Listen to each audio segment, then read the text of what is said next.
Praise the Lord. Let's meditate the word of God for a minute.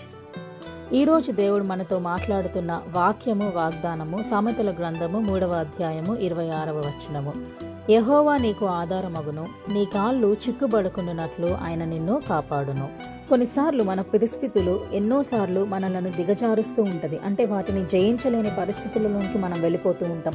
అది ఏదైనప్పటికీ కూడా మన ఆత్మీయ జీవితమే కానీ, మనం కొన్నిసార్లు ఇతరులతో మన ఫ్రెండ్షిప్పే కానీ, రిలేషన్షిప్పే కానీ, మన ఉద్యోగాలే కానీ, మన రోజువారీ పనులే కానీ, ఏ విషయంలో అయినా అనారోగ్యమే కానీ, మనం ఎట్లా అంటే ఇంకా నా వల్ల కాదు, ఇది నేను ఓవర్కమ్ చేయలేకపోతున్నాము అని చెప్పి మనము ఎన్నోసార్లు బలహీనమైపోతూ ఉంటాం. కానీ ఈరోజు వాగ్దానము మనకి గుర్తు చేస్తుంది ఏంటంటే, ఆయన దూతలని నిత్యము మన చుట్టూ కావలిగా ఉంచే దేవుడు మనకున్నాడు.